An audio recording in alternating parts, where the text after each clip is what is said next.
Mi hijo me invitó a cenar, después de 9 meses de absoluto silencio. Pensé que era una señal de perdón, de un nuevo comienzo entre madre e hijo.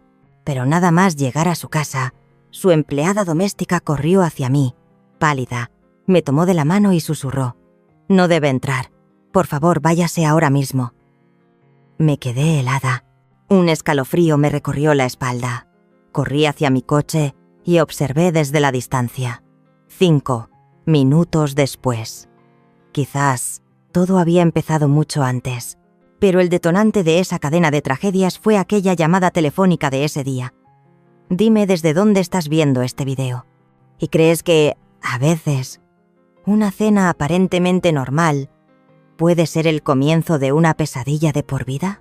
9 meses. 9 largos y eternos meses habían pasado. Ese fue el tiempo que viví sola, en la inmensa casa del sol. 9 meses después de que Octavio, mi esposo, se fuera para siempre, debido a las devastadoras secuelas de una guerra brutal. Me sentía sola, completamente sola, una soledad helada que envolvía mi alma. La añoranza de Ricardo, mi único hijo, me atormentaba sin cesar. Era como una herida profunda en mi corazón.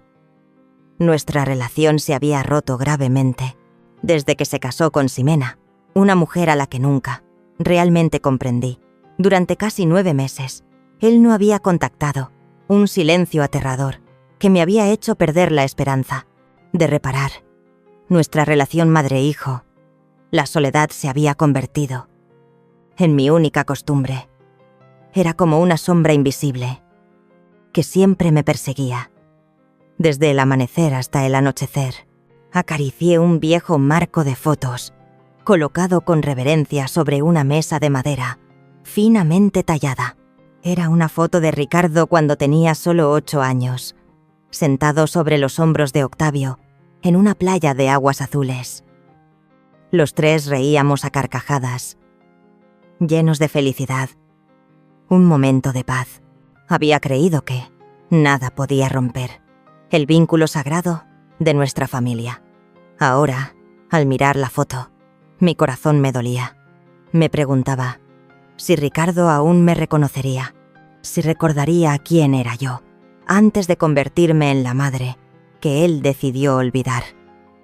Durante meses, la soledad se había convertido en costumbre y ahora, solo con unas pocas palabras, una puerta, que pensé que se había cerrado para siempre, se abrió. Inesperadamente, dejé el teléfono sobre la mesa, fui al espejo del pasillo y me miré atentamente. El reflejo no era la mujer que una vez conocí. El cabello blanco como la niebla cubría toda mi cabeza, los ojos cansados, marcados por el tiempo y la tristeza. Una camisa holgada colgaba sobre mis hombros demacrados. Una tarde tranquila, el sol comenzaba a ponerse, tiñendo de rojo un rincón del cielo, detrás de la legendaria cordillera de Popocatépetl. El teléfono sonó. Un sonido estridente rompió el silencio. En la casa, la pantalla mostraba el número de Ricardo. Mi corazón latió más rápido, con violencia. Un rayo de esperanza se abrió paso en mi corazón. Hacía mucho tiempo que no tenía noticias suyas, hasta el punto de que había dejado de esperar. Nada parecido. Respiré hondo, tratando de calmarme. Luego respondí la llamada. «¿Aló?», dije, tratando de mantener la voz tranquila, lo más posible, aunque mi corazón latía con fuerza, extremadamente. «Mamá, este viernes por la noche te invito a cenar a casa Solís. Necesitamos hablar». La voz de mi hijo era fría, formal, sin el calor que una vez conocí de mi hijo. «¿Necesitamos hablar, hijo?», pregunté de nuevo, tratando de ocultar la decepción que crecía dentro de mí. «¿Qué pasa?». «Nada grave, mamá. Solo algunas cosas de familia. Yo te echo de menos». Ese, te echo de menos. Sonó forzado, como una frase hecha, memorizada. Me pregunté si era verdad, si me recordaba, antes de convertirme en la madre, que él decidió olvidar. Aún así, una parte de mí se aferraba a esa ilusión. A veces, la gente necesita engañarse, un poco, para seguir viviendo. Sentí una vaga inquietud, que se abría paso en mi mente. Ricardo nunca había sido de los que dicen te echo de menos tan fácilmente. Eso me preocupaba, pero me aferré a esa ilusión. Los días siguientes transcurrieron muy lentamente. El viernes parecía no llegar nunca, la sensación de espera, ansiosa e incómoda, me atormentaba. Todo el día siguiente, limpié la casa, meticulosamente, cada pequeño rincón, limpié cada objeto. Me arreglé el cabello blanco, lustré mis zapatos viejos, planché el rebozo índigo, el más hermoso que conservaba. Cada pequeño gesto era una forma de reprimir la ansiedad y el miedo que me invadían. Decidí preparar chiles en nogada. Este era el plato favorito de mi hijo desde la infancia, un plato tradicional, lleno de significado. Esperaba que trajera calidez y reconciliara nuestra relación madre-hijo. El costo de los ingredientes para este plato, aproximadamente 300 pesos. Una suma considerable para mí en ese momento. Pero no dudé. Envolví cuidadosamente el plato en una canasta tejida a mano. Era la canasta que solía usar para ir al mercado. Puse un frasco de mermelada de guayaba casera, la mermelada que tanto le gustaba a Sofía. Quería regalársela a mi pequeña nieta. Revisé mi viejo Dodge Dart, llené el tanque de gasolina, revisé las luces delanteras, preparé un pequeño trozo de papel. Anoté el número de teléfono de don Vicente, por si había alguna emergencia. Luego lo metí en el bolsillo de mi camisa. Todo estaba listo para la fatídica noche. Mi corazón latía con fuerza, una mezcla de esperanza y miedo que me impedía estar tranquila. Viernes por la noche, 7:45. Estaba frente a Casa Solís, mi coche aparcado al borde de la carretera, bajo la sombra de los viejos jacarandás. Era la villa moderna y fría de Ximena y Ricardo. En el lujoso barrio de Polanco, el aire estaba en silencio, de una manera aterradora, muy diferente de la calidez de mi familiar Casa del Sol. En esta misma casa había pasado tantas tardes jugando con mi pequeña nieta Sofía, hasta que su madre, Ximena, me pidió que les diera un tiempo a solas. Y Ricardo, como siempre, había elegido su comodidad en lugar de la de su madre. El barrio seguía igual, calles tranquilas, luces cálidas, en las ventanas, el olor a pan recién horneado flotaba desde la panadería de la esquina, solo que, al ver la casa, la fachada blanca, con macetas de plantas verdes, en la entrada, sentí que algo andaba mal. Una premonición, la puerta entreabierta, su coche ya aparcado en el patio, las luces del interior tenues. Solo una luz parpadeaba en el comedor, como un ojo turbio, mirando hacia la oscuridad. Respiré hondo, tratando de calmarme. Me ajusté el rebozo índigo. Subí los escalones de mármol. Pesadamente, extendí la mano para tocar el timbre, la antigua cabeza de león de bronce. De repente, la puerta se abrió lentamente. Paloma Flores, la empleada doméstica de la oscuridad, salió corriendo. Su cara estaba pálida por el miedo extremo. Su cabello trenzado y desordenado me tomó del brazo con fuerza, desesperadamente, con los ojos muy abiertos, llenos de horror. Me miraba como si fuera un fantasma. La chica me jaló con fuerza hacia adentro. «No entre, doña Amalia, por favor. Por favor, váyase. Su vida está en peligro. La están esperando». Su voz temblaba, casi ahogada. El miedo extremo, en los ojos de Paloma. No era la preocupación o confusión habitual, sino el puro horror. Un miedo profundo, hasta los huesos. Algo en mí se contrajo. Di un paso atrás, bajé la voz, tratando de calmarla, a ella y a mí misma. Por favor, créame, no entre. Paloma miró dentro de la casa. Su mirada era inquietante, una mirada que contenía desesperación y advertencia. La chica me empujó con fuerza hacia el porche. Inmediatamente después, la puerta se cerró automáticamente de golpe. Un seco clac resonó en el silencio. Ese sonido espantoso fue como el martillo clavando un clavo en un ataúd. Me quedé allí, en el porche, con mi propia respiración agitada, resonando en mis oídos. No podía creer lo que acababa de pasar. La canasta que contenía los chiles en nogada y la mermelada de guayaba casera, con todo el amor y la esperanza que puse en ella, se me cayó de las manos, se hizo añicos en el frío suelo de piedra. El olor a chile poblano y chocolate se mezcló con el olor a tierra húmeda, como un mal presagio.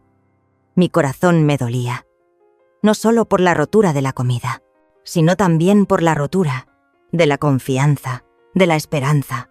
El miedo y la confusión me envolvieron, dejándome sin saber qué hacer, en quién confiar.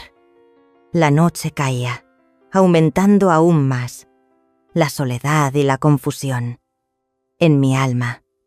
No recuerdo cómo bajé los escalones, solo sé que corrí hacia mi Dodge Dart, como si el aire fuera denso en mis pulmones. Me senté en el coche, cerré la puerta y arranqué el motor. Pero no me moví.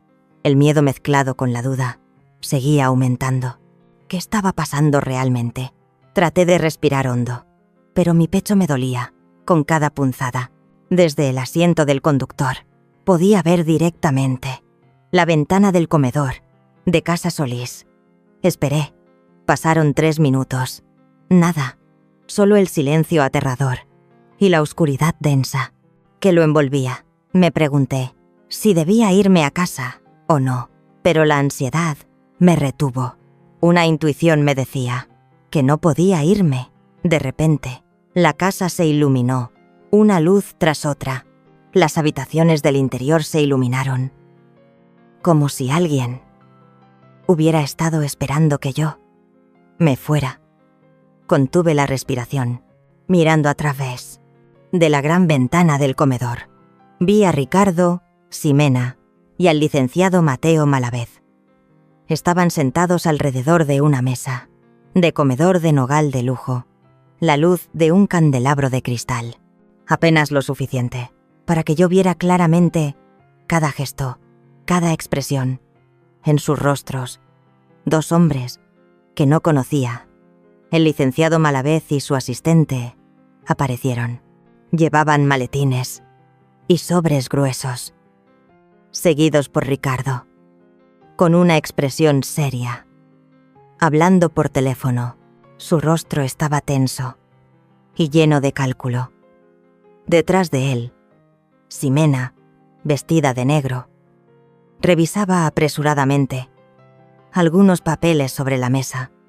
Inmediatamente me di cuenta que no era una cena familiar, sino una reunión cuidadosamente planeada. El licenciado Malavez entregó una gruesa pila de papeles a Ricardo. Ximena sonrió fríamente. Era una sonrisa que nunca había visto en mi nuera, una sonrisa de la llorona, con malas intenciones, una sonrisa que no recordaba haber visto antes. Esa sonrisa me dio escalofríos, contenía una malicia y frialdad extremas. Ricardo dudó. Los ojos de mi hijo, llenos de ansiedad, vacilación, miraba fijamente los papeles, pero bajo la mirada apremiante de Ximena, y el asentimiento de Malavez.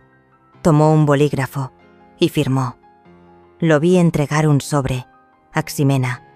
Ella lo guardó en su bolso. Rápidamente, un movimiento decisivo y lleno de cautela, toda esa escena. Fue como un cuchillo, clavado directamente en mi corazón, ahogándome.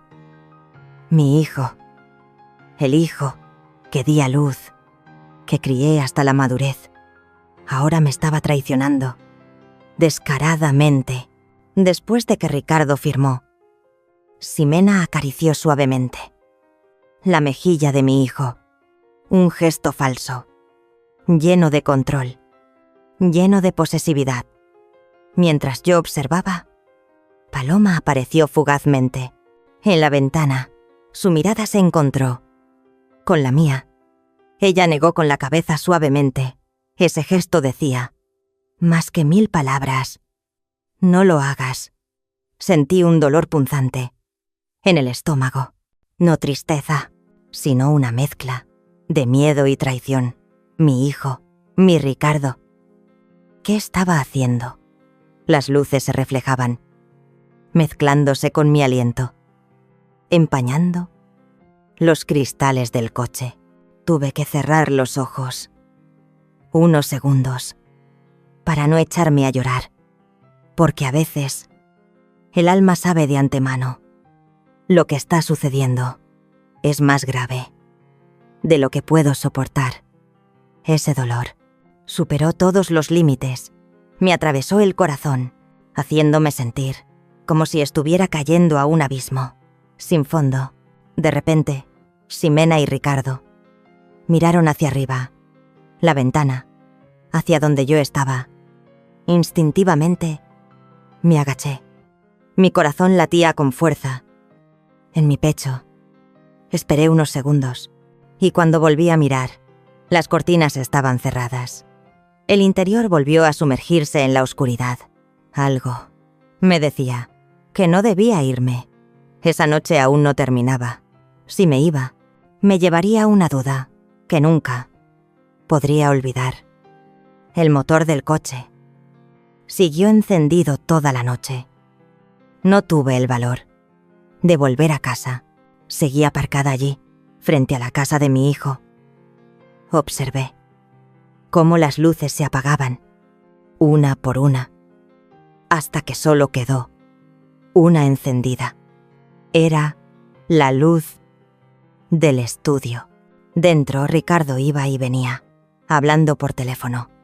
Lo vi gesticular, con la impaciencia que había heredado de mí, pero sin la ternura que su madre había puesto. En cada gesto, de repente, lanzó algo sobre el escritorio, se revolvió el cabello y miró fijamente al vacío. Por un momento, quise creer que en ese silencio había arrepentimiento, pero era demasiado tarde para esperanzas ingenuas. ¿Alguna vez has visto a la persona que amas convertirse en un extraño? Medianoche. Las luces de su casa finalmente se apagaron. Encendí un cigarrillo, aunque había dejado de fumar. Hacía muchos años. El humo me raspó la garganta. Escocía, pero la pequeña llama me trajo una extraña claridad. Me pregunté, ¿qué podría ganar mi hijo al hacerme daño? Y entonces recordé a Paloma, sus ojos aterrorizados, su voz susurrante, no con él, sino con usted. Esa frase se repetía en mi cabeza, como una campana de alarma. Algo estaba pasando, algo que superaba mi imaginación. Sabía que tenía que dormir, pero el sueño no llegaba. Solo la imagen de mi hijo, en la ventana, firmando algo que no entendía, y el eco de una voz femenina, por primera vez en mucho tiempo. No me trajo consuelo, sino una advertencia. Llamé a Paloma. Esa misma noche. Paloma, soy yo, Amalia. Reúnete conmigo mañana por la mañana, en el Moro Churreria, al mediodía. No le digas a nadie que vas a ir. Mi voz estaba ronca, por el frío y el cansancio, pero traté de mantener la determinación. A la mañana siguiente, volví a casa, justo antes del amanecer. El reloj marcaba las 5. Cuando crucé la puerta, el aire olía ligeramente a humedad y polvo, el olor de la soledad que había durado. Encendí la lámpara del escritorio y me dejé caer en la silla. Sobre la mesa aún estaba la foto que había guardado durante años. Ricardo, entonces de 8 años, sentado sobre mis hombros. En la playa, ambos sonreíamos. Había creído que nada podía romper ese vínculo. Tomé la foto entre mis manos y la miré durante minutos. La tristeza no era ira, sino un tipo de nostalgia, envejecida, una sensación de fracaso, sin entender por qué. Preparé café. Fui a El Moro Churrería. La churrería estaba llena. El ruido de la gente hablando, el olor a masa frita y chocolate caliente se extendía por todas partes, pero no podía disipar la tensión que envolvía nuestra mesa. Me senté junto a la ventana, pedí un café negro y esperé. Pasaron 10 minutos, luego 15. El café ya estaba frío. Cuando vi entrar a Paloma, llevaba un abrigo oscuro, con gafas de sol que cubrían casi toda su cara. Apenas ocultaba su ansiedad. Miró a su alrededor varias veces antes de acercarse a mi mesa. Doña Amalia susurró. Su voz tembló ligeramente. «Gracias por venir». Se sentó frente a mí, sin quitarse el abrigo. Sus manos temblaban, tanto que derramó un poco de café. Al tomar la taza, «Tranquila, Paloma. Nadie nos está mirando». La tranquilicé. Ella negó con la cabeza. «Usted no entiende. Si me ven con usted, perderé mi trabajo. Y algo peor. Esa palabra peor me conmovió. Más que cualquier otra». «¿Peor? Dime la verdad, Paloma», traté de decir, con voz firme, aunque mi corazón latía con fuerza. «¿Qué le está pasando a Ricardo? No es con él, sino con todos ellos, su hijo, su esposa y el abogado que vino anoche a la casa. Explica». La urgí, sintiendo un escalofrío que me recorrió la espalda. Ella respiró hondo, como si necesitara reunir valor. Desde hace varias semanas han pasado cosas extrañas en esa casa, sobres extraños, llamadas extrañas. La señora Chimena me prohibió entrar a la oficina. Y ayer escuché una conversación que no debía escuchar. Una conversación sobre usted, doña Amalia. ¿Sobre mí? Mi corazón se encogió. Sentí como si un hilo invisible estuviera apretando mi pecho. Dijeron que todo tenía que parecer un accidente, que después de ese viernes nadie sospecharía. Querían invitarla a cenar para hacerle daño. Un accidente. El silencio entre nosotras era tan denso que podía oír el tic-tac del gran reloj de la estación. Me llevé las manos a la cara. No quería creerlo. Mi hijo, mi propia sangre. «No», murmuré, con voz débil. «Seguro que hay un malentendido». Paloma me miró, con una mezcla de compasión y miedo. «Ojalá, señora». Pero escuché a su nuera decir que no podían dejar ningún cabo suelto si esa vieja no firmaba los papeles. «Tendríamos que resolverlo de otra manera», dijo ella. Mis dedos temblaban, sin control. «¿Qué papeles?», pregunté, con voz temblorosa. La chica abrió su bolso y sacó un sobre doblado. «Encontré esto en la cocina». Estaba en una carpeta, con su nombre. Me lo entregó, con las manos temblorosas. Dentro había copias de documentos notariales. Acta de traspaso de bienes. Amalia del Río. La firma al final era la mía. O al menos, se parecía. Pero yo nunca firmé esto, susurré. Esta firma es perfecta. La ira comenzó a surgir dentro de mí. Lo sé, asintió. Por eso le dije que se fuera. Si hubiera entrado a la casa esa noche, no estaría aquí, hablando conmigo. El licenciado Malavez es el abogado. Ha estado viniendo a la casa durante meses. Ricardo dice que es su asesor financiero, pero en realidad está ayudando a Ximena a transferir todo a otra cuenta, a su nombre y a una empresa inexistente, una empresa fantasma en Panamá. Me sentí mareada. El mundo giraba. Un segundo. Tuve que agarrarme a la mesa para no caerme. Las piezas empezaron a encajar. Los meses de silencio, las llamadas que no respondió, el tono forzado de la invitación. No era una reconciliación, era una emboscada. La chica se inclinó hacia mí. No puede volver a casa, doña Amalia. No puede firmar nada, ni hablar con ellos. Entonces, ¿qué debo hacer? Encuentre a alguien en quien confíe. Y desaparezca unos días. ¿Desaparecer? Esa palabra flotaba en mi mente. Absurdo. Huir. A los 63 años. Esconderse. Como una criminal. Para sobrevivir. A mi propia familia. Pero cuando miré a la chica, supe que no exageraba. El miedo en sus ojos era real. Y mi hijo, el niño, que una vez me dijo, quiero ser como tú, ya no existía. Sabía lo que tenía que hacer. Era una elección, de vida o muerte. Regresé a casa. Justo antes del amanecer. El reloj marcaba las 5. Cuando crucé la puerta, el aire olía ligeramente, a humedad y polvo.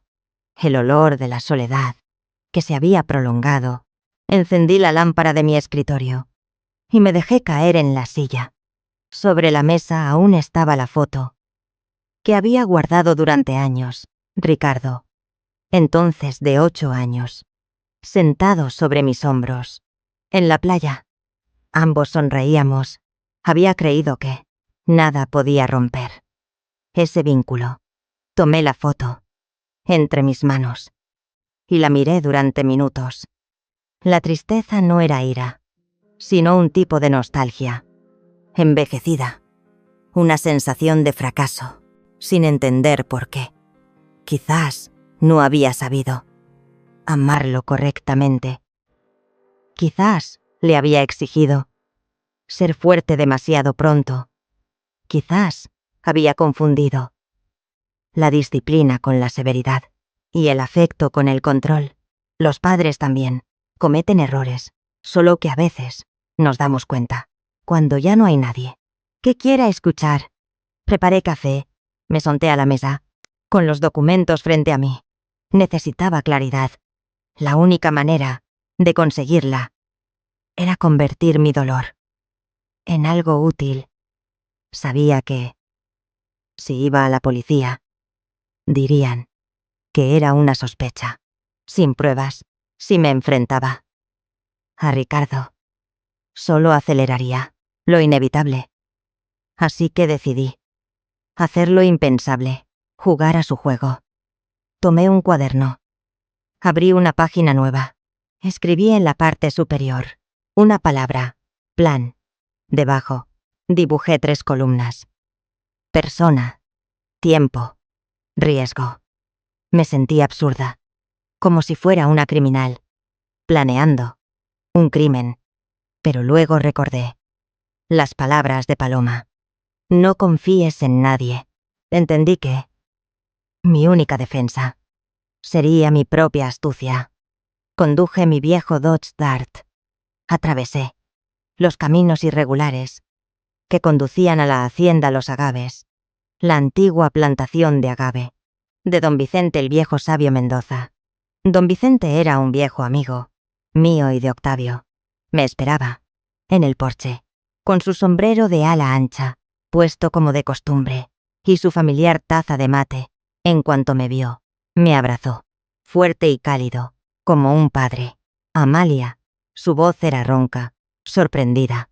Cielos, pensé que estabas en otro país. Ojalá fuera así. Vicente, respondí amargamente. Necesito tu ayuda. Es cuestión de vida o muerte. Le conté toda la historia, sin omitir nada, desde el mensaje de Ricardo, la terrible advertencia de Paloma, hasta los documentos falsificados. Don Vicente escuchó, sin interrumpir. Se acarició la barba plateada, con sus dedos callosos. Dijo, con el rostro tranquilo, pero firme: «¿Así que quieren deshacerse de ti?» «Parece que sí». Asentí pesadamente. «Amalia, a veces para vivir tienes que morir. Haremos un funeral muy pomposo, una fiesta de los muertos, para engañarlos». Esa idea me revolvió el estómago. ¿Fingir la muerte? ¿A los 63 años? ¡Qué locura!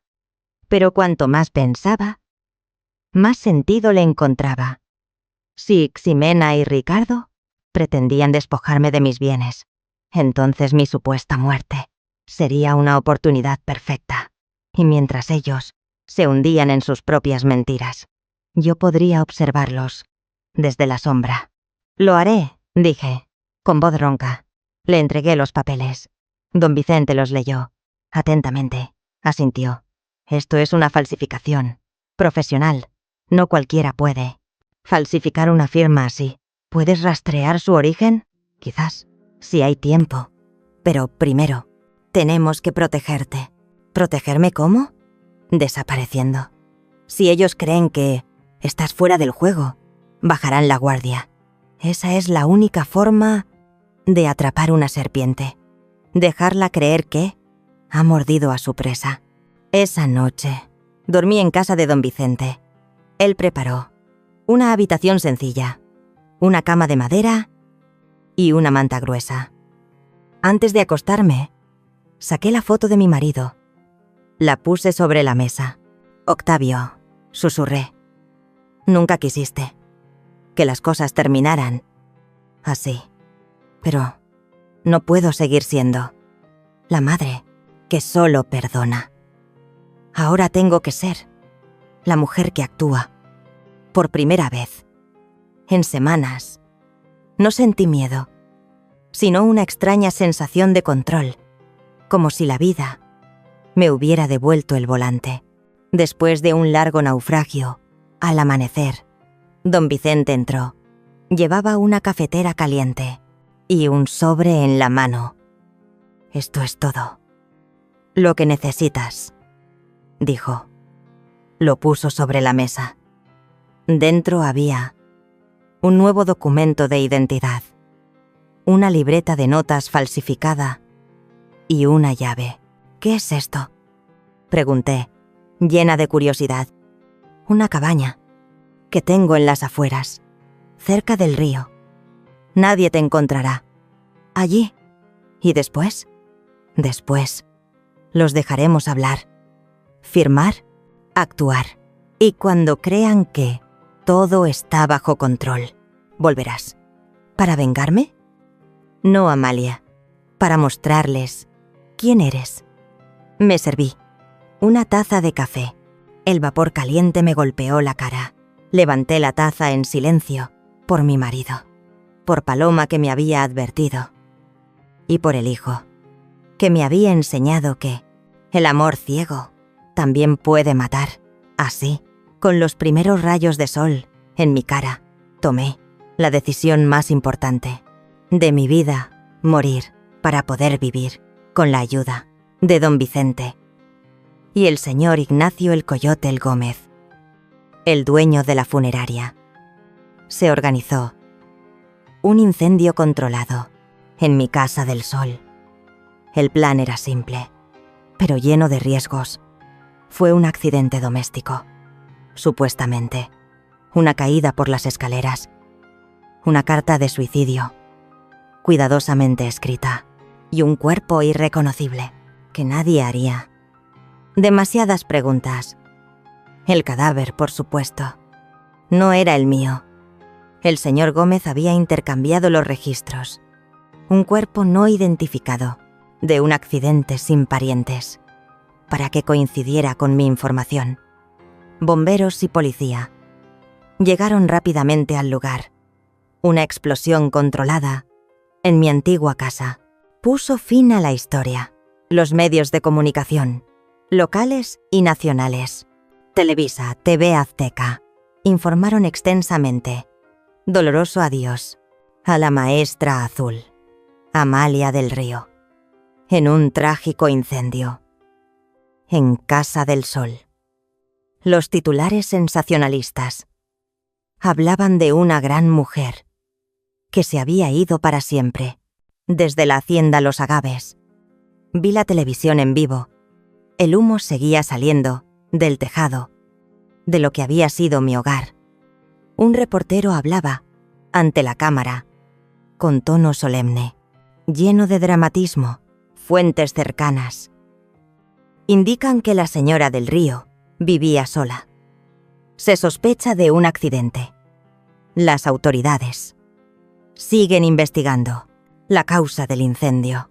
No pensé que fingir la muerte fuera tan doloroso, dije a don Vicente, con lágrimas en los ojos. Solo aquellos que realmente han vivido lo sienten, respondió él. Esa es la justicia. Viejo, nunca es gratis. Sentí un dolor punzante, como si estuviera enterrándome. Todo parecía derrumbarse, pero sabía que tenía que ser fuerte para continuar esta lucha. Días después del trágico incendio, don Vicente y yo no dejamos de seguir las noticias sobre mi supuesta muerte en la vieja y ruidosa televisión de la pequeña cabaña. La noticia se extendió como un reguero de pólvora. Solo unas horas después, las redes sociales y los portales de noticias locales ya hablaban de mi muerte, con palabras llenas de pesar. Viejos amigos, a quienes no veía desde hacía mucho tiempo, comenzaron a dejar sus condolencias. Incluso algunos familiares con los que no había hablado en años publicaron palabras amables. La muerte, pensé, tiene un poder extraño. Puede reconciliar a personas que no tuvieron el valor de hacerlo en vida. Pero la parte que realmente me interesaba aún no había ocurrido. La reacción de mi hijo, Ricardo. Mi corazón ardía, esperando. Luego vi a Ximena aparecer, dramática y artificial, ante los medios, en la histórica Plaza de la Constitución, con una expresión de falsa tristeza. Llevaba un velo de luto, de un negro azabache, con lágrimas en los ojos, mientras pronunciaba palabras floridas sobre la respetable suegra, un ícono de México. Su tono era lastimero, pero sus ojos eran fríos. Ricardo estaba a su lado. Su rostro estaba pálido, su mirada vacía, y parecía sin alma. Inmediatamente después, el licenciado Malavez apareció. Con una expresión de falsa seriedad, anunció, rápidamente, la lectura del testamento y la transferencia de bienes que estaba pendiente. Su prisa aumentó aún más mi sospecha. Un reportero ágil preguntó, ¿cómo se siente después de esta tragedia, señora Ximena? Ella suspiró profundamente. Respondió con voz entrecortada, solo queremos cerrar este doloroso capítulo y continuar con lo que ella quería, la paz para la familia. Paz, una palabra que en su boca sonaba a veneno, amarga, hasta la náusea. La codicia tiene ojos, más rápidos que un halcón, Amalia. No esperan ni un minuto, murmuró don Vicente, con evidente desprecio. ¿Y ahora qué? Me preguntó. ¿Esperar? ¿Esperar qué? Esperar a que cometan el primer error. Y no tardaron mucho. 2 días después, el licenciado Malavez apareció en las noticias locales, junto con Ricardo. Anunciaron la lectura del testamento y la transferencia de bienes, que estaba pendiente. No pude evitar una risa amarga. Ni siquiera habían esperado a que terminara el luto. Acababan de enterrar las cenizas de un extraño que creían que era yo y ya reclamaban su parte. Don Vicente se burló. La codicia tiene un olfato mejor que los perros de caza. Dediqué tiempo cada día a observar cada movimiento desde la distancia, la pequeña cabaña donde me escondía. Tenía una radio vieja, una pequeña televisión y conexión a Internet, gracias a un generador instalado por don Vicente. Don Vicente también había instalado cámaras discretas en la entrada de mi antigua Casa del Sol, lo que quedaba de ella, y frente a la oficina del licenciado Malavez. Cada día revisábamos las grabaciones, como si viéramos una obra de teatro en la que los villanos olvidaban que el público seguía mirando. En una de esas grabaciones vi a Ximena reunirse con el licenciado Malavez. Sus voces eran muy claras. «Ahora todo es nuestro», dijo ella, con una sonrisa que me heló la sangre. «Casi todo», respondió él. «Todavía hay que liberar las cuentas en el extranjero». «No te preocupes», añadió ella. «Ricardo no sospecha nada». Esa frase fue como un cuchillo. Atravesándome el corazón, sentí un fuerte puñetazo en el pecho. No solo dolor físico, sino también un dolor mental que me ahogaba. No solo me traicionaron a mí, ella también lo estaba traicionando a él. El hijo que quería heredarme, mientras yo estaba viva, ahora era un tonto útil para su propia esposa. Don Vicente me miró, notando mi expresión, llena de angustia. «Ya te lo dije, Amalia. En las traiciones siempre hay jerarquías», dijo, con un tono sombrío, semanas después de la falsa muerte. Una noche tarde, don Vicente recibió una llamada telefónica secreta. Era de un pediatra, amigo suyo, del Hospital General. El médico informó que Sofía del Río Solís, mi nieta, estaba hospitalizada por una grave crisis nerviosa. La niña no dejaba de soñar con su abuela, llamando desde el fuego, soñando con escenas horribles de mi muerte. El médico dijo: «La niña no para de gritar su nombre, Amalia. Está muy asustada. No podemos hacer mucho. Ricardo está huyendo de los periodistas y su esposa no se sabe dónde está». Apreté el informe médico. Mi corazón se encogió. La sensación de dolor se extendió por todo mi cuerpo. «Imposible. La niña es inocente», susurré. Las lágrimas rodaban por mis mejillas arrugadas. «Tengo que ir a verla», dije, con el corazón roto. Pero don Vicente me detuvo. Me tomó fuertemente de la mano. Dijo: «No es el momento, Amalia. Si apareces ahora, lo arruinarás todo. Sofía necesita una abuela heroína, no una loca». Este fue el momento en que juré no solo buscar justicia para mí, sino también proteger el alma inocente de mi nieta, a cualquier costo. Fue un juramento desde el fondo de mi corazón, un juramento sagrado. Don Vicente y yo profundizamos. Pasamos días investigando las complejas relaciones del licenciado Malavez. Don Vicente, con su vasta experiencia, comenzó a sospechar de Paloma. Dijo: «Paloma proporciona información demasiado oportuna, Amalia. Demasiado precisa». Continuó: «Creo que algo anda mal. Alguien ya lo sabía». Recordé el correo electrónico que recibí. con la dirección del hospital de Sofía, un correo electrónico anónimo, de un extraño. Don Vicente dijo: «Tranquila». ¿Qué dijo exactamente? Le leí el mensaje, palabra por palabra. Él guardó silencio por un momento, pensando. Luego dijo: «Debe ser Paloma». «¿Por qué dices eso?», pregunté, llena de curiosidad y duda, porque nadie más podría saber información tan detallada. «Y si fuera tu hijo no te escribiría. Iría a buscarte, a enfrentarte, en carne y hueso». Después de una investigación exhaustiva, descubrimos una verdad sorprendente y dolorosa. Paloma no era solo la empleada doméstica inocente, como su apariencia tímida. Tenía una relación de parentesco lejano con el licenciado Malavez. Él era su tío abuelo.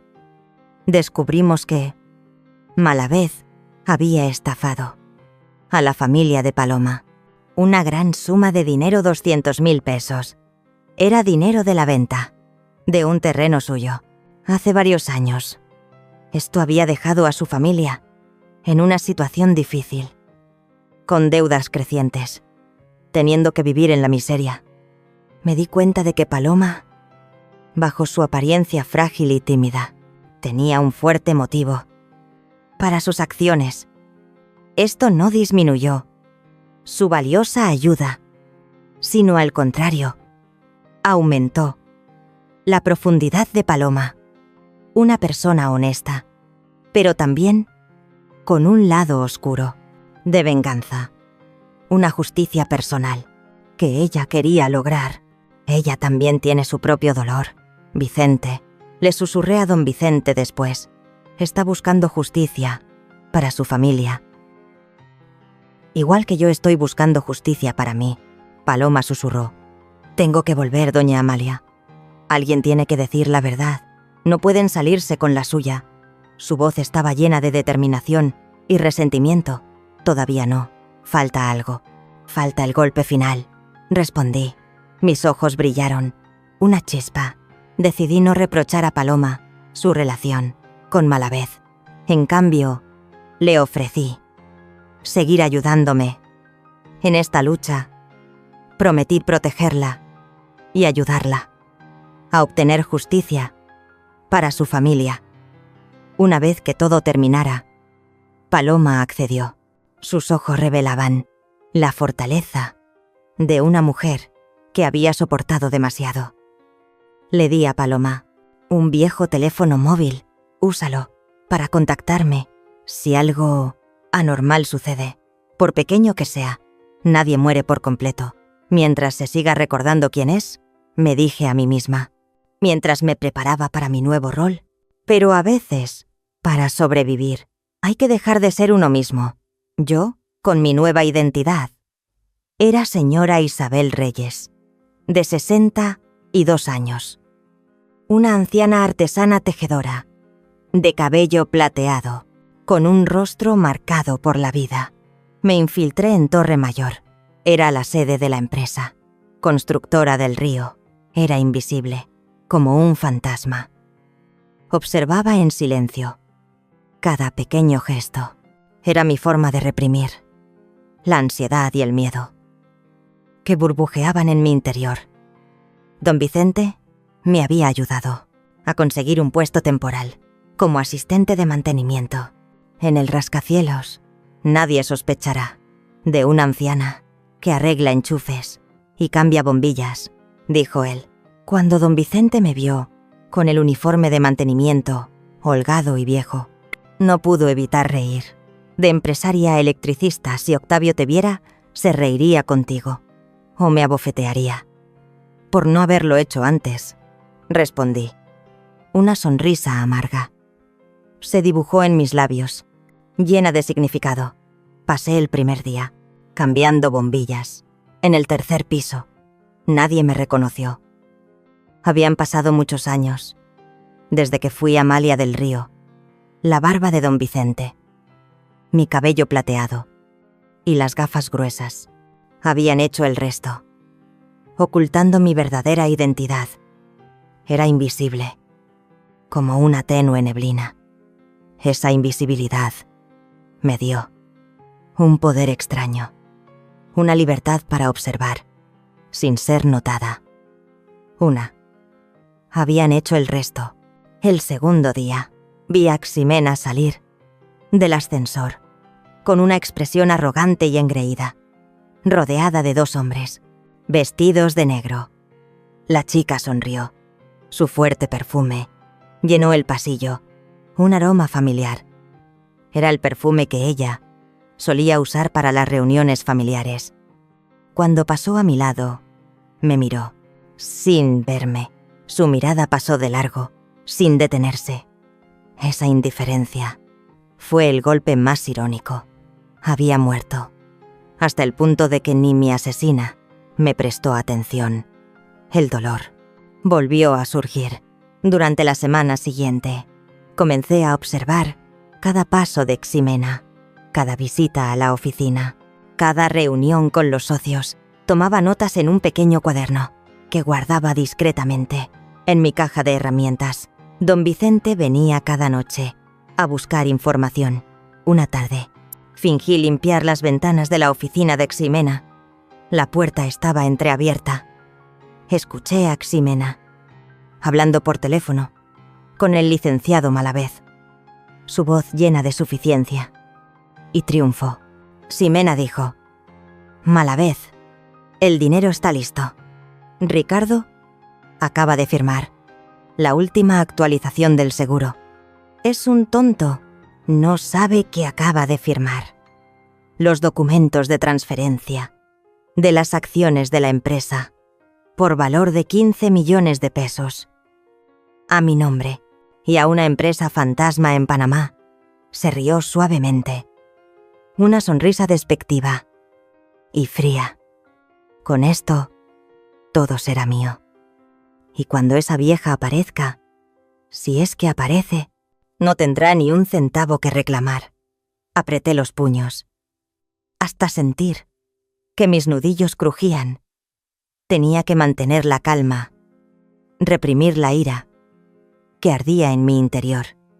Mi momento llegaría, pero no era ese día. Cada palabra que dijo la chica era una pieza más del rompecabezas. Lo completaría con paciencia y meticulosidad para desenmascarar todo al mismo tiempo. También encontré un correo electrónico antiguo, guardado en el sistema informático de la empresa. Paloma me había indicado cómo acceder. El correo era entre Ricardo y el mejor amigo de mi hijo, Miguel, un ex cadete militar. En el correo, Ricardo había expresado su preocupación y duda sobre los planes de Ximena. Desde meses antes, Miguel: «Ximena me está presionando para firmar papeles confusos. Temo que esté tramando algo, pero ella amenaza con arruinar mi reputación y dañar a Sofía si no la obedezco».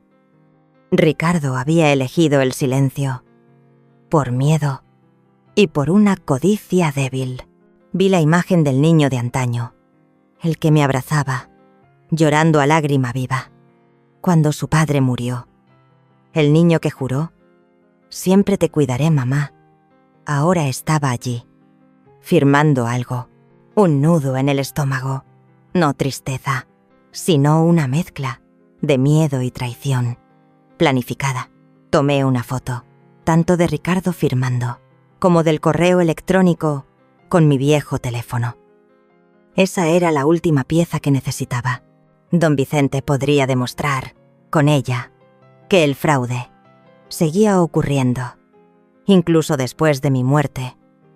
Envié inmediatamente la foto y la copia del correo electrónico a don Vicente, con un breve mensaje: «Ya es suficiente, Vicente». Don Vicente, con su sabiduría y experiencia, envió 3 sobres, sin dirección de remitente clara, con absoluta cautela. Estos 3 sobres salieron de 3 oficinas de correos diferentes, en la vasta Ciudad de México, para evitar ser rastreados o cualquier sospecha. Un sobre llegó a manos de la comandante Elena La Furia Ramírez, una sagaz detective de policía, famosa por su integridad y determinación, en la sede de la PDI.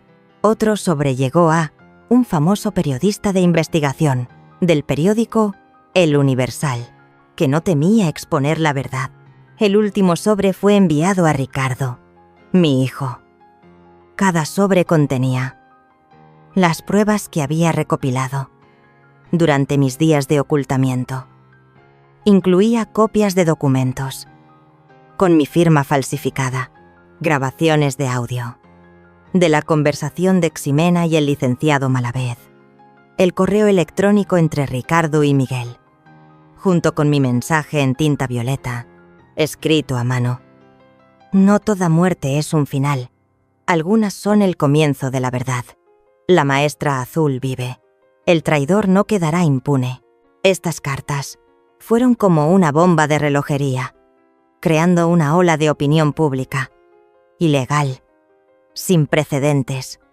Es hora de que los muertos hablen, me dijo don Vicente, por teléfono, su voz llena de determinación y confianza. Sentí su firme resolución en cada palabra. Inmediatamente después de que las cartas fueran enviadas, la prensa comenzó a estallar, como un gran incendio. Los titulares, en todos los portales, sensacionales, nuevas dudas sobre la muerte de la empresaria Amalia del Río. Filtración de documentos que vinculan a hijo y nuera en actividades financieras sospechosas. Una viuda falsa y un abogado están en la mira. Vi los rostros de ellos, Ximena y Ricardo. En televisión, estaban rodeados de micrófonos, como animales acorralados. Trataron de justificar lo injustificable. Ricardo se veía pálido, con ojeras profundas. Su mirada revelaba ansiedad y miedo. Ximena mantuvo la calma de una persona desvergonzada, mientras los reporteros los rodeaban. Él tartamudeó. Ella mintió, con la calma que solo el hábito de engañar puede dar. Una farsa. La empresa Constructora del Río organizó una lujosa conferencia de prensa para calmar a la opinión pública y encubrir la verdad. El lugar era el espléndido Palacio de Bellas Artes, con una gran asistencia de la prensa. El propósito era aclarar los rumores y anunciar nuevos proyectos por valor de 30 millones de pesos. Ximena y Ricardo aparecieron con una falsa confianza. Yo, en el papel de la señora Isabel Reyes, revisaba el sistema de cableado. En el auditorio, el rebozo índigo, cubriendo mi cabeza, ocultaba mi verdadero rostro. Discretamente inserté una pequeña memoria USB en el sistema principal de proyección. Mi corazón latía con fuerza, como si quisiera salirse de mi pecho, cuando Ximena comenzó su discurso, con una sonrisa de suficiencia, sobre los próximos éxitos. La gran pantalla detrás de ella, de repente se iluminó, inesperadamente. Una foto mía en blanco y negro, de joven, bella y llena de vida, apareció claramente. Luego mi voz grave, llena de autoridad. Mi voz resonó por todo el auditorio, como el eco de los ancestros. En el silencio. Buenas tardes. Si están viendo esto, es porque la verdad ha decidido hablar. No toda muerte es un accidente. Algunas son silencios, planificados. Y hoy, ese silencio se romperá. Los murmullos se levantaron, como un torbellino, extendiendo por todo el auditorio. Ximena y Ricardo se quedaron inmóviles, como estatuas. Sus rostros pálidos, en la pantalla, comenzaron a aparecer. Los documentos falsificados, mi firma, las transacciones de 2.500.000 pesos y 15 millones de pesos. A cuentas en el extranjero. La imagen de la firma falsificada de Ricardo. Grabaciones de audio de Ximena y el licenciado Malavez, discutiendo el plan junto con el correo electrónico, entre Ricardo y Miguel. Cada prueba fue un golpe contundente contra los traidores, dejándolos sin poder negar. Ximena gritó, con pánico: «Es un montaje. Todo esto es un error.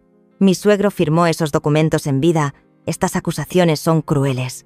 Trató de mantener la calma, pero su voz se había quebrado. Temblaba. Mi voz en la grabación cortó sus palabras, con firmeza. «Con esto, todo será mío, y cuando esa vieja aparezca, no tendrá ni un centavo». Ricardo, mi hijo, temblaba. Intentó apagar el proyector, pero fue en vano. Corrió hacia el proyector, como un loco. Los guardias de seguridad también intentaron cortar la transmisión, pero ya era demasiado tarde. El sistema había sido bloqueado, de forma remota, por don Vicente. Nadie podía intervenir. La última pantalla mostró una foto mía reciente, tomada desde la hacienda Los Agaves, mirando hacia el horizonte, con una mirada firme. La frase grande, brillante como el amanecer: «Amalia del Río vive. Y la justicia también». El auditorio estalló, en caos. Los periodistas se levantaron, apuntaron sus micrófonos y cámaras hacia Ricardo y Ximena. Ximena intentó sonreír, pero su rostro estaba pálido. Ricardo solo pudo cubrirse la cabeza, completamente colapsado. La humillación y el miedo lo invadieron. Lentamente me quité el rebozo y el sombrero de ala ancha. Me rebelé, mi rostro lleno de determinación. Salí de un rincón oscuro del auditorio. Por un momento, Ricardo levantó la cabeza. Mi mirada se encontró con la suya. Mi hijo estaba completamente destrozado. No se atrevió a levantar la cabeza. No gritó, no corrió, no dijo nada. Solo entendió todo. La verdad se había revelado de forma cruda. Sabía que mi venganza había terminado. Pero la sensación no era de victoria, sino de un profundo cansancio, como si cada año de mi vida hubiera regresado. De repente, una gran carga se había liberado. 2 días después del escándalo, que conmovió a todo el país y se extendió por todos los medios, Ricardo buscó la hacienda Los Agaves de don Vicente.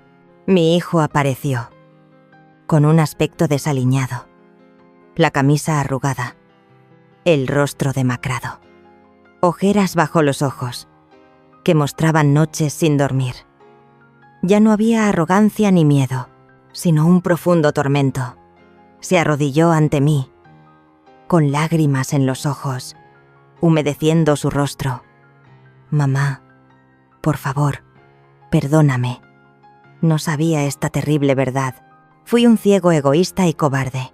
Su voz se ahogaba, rota, como la de un niño que ha cometido una falta. No perdoné, inmediatamente. No necesitas mi perdón, Ricardo. Necesitas perdonarte a ti mismo. Y a la pequeña Sofía. Ella necesita un padre de verdad. Un padre que no venda su alma por dinero. Y que no sea cobarde ante el mal. No sé cómo vivir con esto, mamá. Se cubrió la cara con las manos, desesperado. No sabes lo que es vivir con esta culpa. Claro que lo sé, hijo. La culpa es lo único que me quedó. Cuando tu padre murió, continué, pero no tuve que buscarla. Ella vino a buscarme. Llamó a mi puerta sola. Ricardo me miró, por primera vez a los ojos. Vi arrepentimiento, miedo y una tristeza tan profunda que por un momento casi lo perdoné. Entonces, ¿qué vas a hacer ahora? Nada, ya te destruiste. La justicia se encargará del resto. Pero si decides vivir, Vive bien. No por mí, sino por Sofía. Ella no deja de soñar conmigo. Dice que la llamo desde un incendio. Quizás sí lo hice, murmuré. Quizás traté de despertarlo. Antes de que fuera demasiado tarde, Ricardo se quedó. Un rato más, sin decir nada, solo sus sollozos. Cuando se fue, el cielo ya estaba oscuro. El sonido del coche se alejó, mezclándose con el canto de los grillos. En la noche, sentí mi alma cansada, pero también aliviada. Por primera vez en muchos años, no había ira, solo un vacío. Una extraña paz me envolvió. Ximena y el licenciado Malavez fueron arrestados y enfrentaron largas penas de prisión. Ricardo cooperó con las autoridades. Recibió una sentencia más leve, posiblemente libertad condicional o servicio comunitario. Comenzó a reconstruir su vida, principalmente centrado en cuidar a Sofía y en expiar sus errores. No regresé a San Ángel, un lugar que albergaba demasiados recuerdos dolorosos. Decidí vivir recluida, en la hacienda Los Agaves. Allí encontré paz y me reconecté con la madre tierra, el canto de los pájaros y el aroma de las flores silvestres. Me rodeaban cada día. El río caudaloso, los verdes campos de agave. Recibí un mensaje. Mi teléfono era de Ricardo. Solo 3 palabras. Gracias por recibirme. Respondí. Con otras 3 palabras. Por ella, apagué el teléfono y salí al jardín. El sol de la mañana brillaba sobre la madera húmeda del porche. Por primera vez en mucho tiempo, respiré sin miedo, porque entendí que algunas batallas no se ganan cuando el enemigo cae, sino cuando uno deja de odiarlo. El invierno llegó antes. Ese año, las hojas de los álamos cayeron temprano y el aire olía a algo que terminaba. A veces pienso que la naturaleza sabe más que nosotros. Entiende los finales, sin miedo, sin ruido, sin explicaciones. Necesitaba mi final, con palabras. Había pasado un mes desde la visita de Ricardo. No había vuelto a tener noticias suyas, pero su silencio ya no me dolía. Por primera vez en mucho tiempo, entendí que el silencio no siempre es desprecio, a veces es redención, y eso era suficiente. Don Vicente había ido a visitar a su hijo unos días, así que la hacienda Los Agaves estaba muy tranquila. El fuego crepitaba en la chimenea. Tenía sobre la mesa mi última tarea. Era una carta, no para mi hijo, sino para Sofía, mi nieta, la única inocente en toda esta historia. Contenido de la carta. Mi querida Sofía, cuando leas estas líneas, quizás tu abuela ya no esté en este mundo. O quizás sí, te esté mirando desde lejos, como los abuelos que viven en el viento. Quiero contarte algo que no está en los libros. La verdad no siempre es hermosa, pero siempre libera. Tu padre y yo cometimos errores. Tu padre por ambición, yo por orgullo. 2 formas diferentes de perder el amor. Si la vida te obliga a elegir entre la razón y la paz, elige la paz. Te amo desde el primer día que te abracé. Tienes los ojos de tu abuelo, Octavio. Una mezcla de ternura y fuego que lo cambia todo. Nunca dejes que nadie te convenza de que la bondad es una debilidad. A veces ser bueno es el acto más valiente de todos. Recuérdalo siempre. La justicia puede tardar, pero llegará. Incluso si los jueces son las lágrimas. Me detuve. La tinta se mezcló con una lágrima de mis ojos. No era tristeza, sino alivio. Había vivido lo suficiente para ver la oscuridad y aún encontrar la luz. Guardé la carta en un sobre.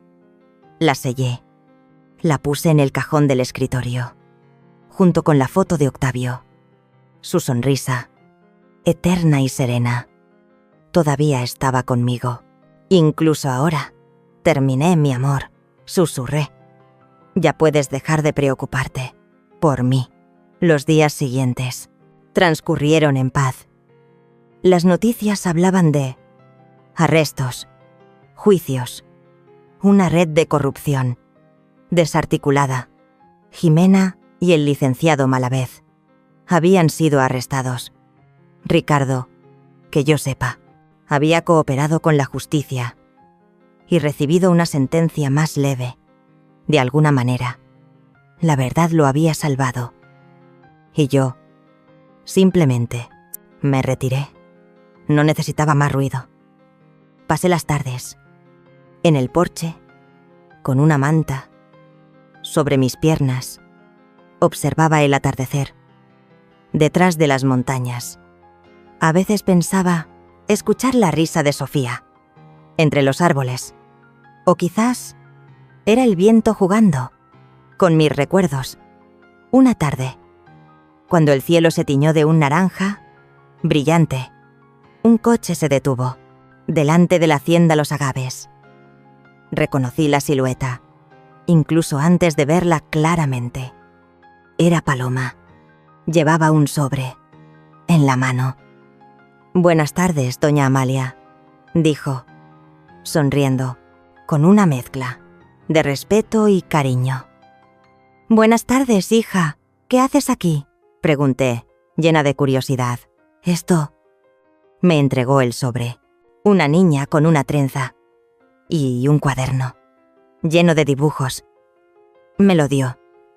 Dijo que era de su querida abuela. Lo tomé, sin decir nada.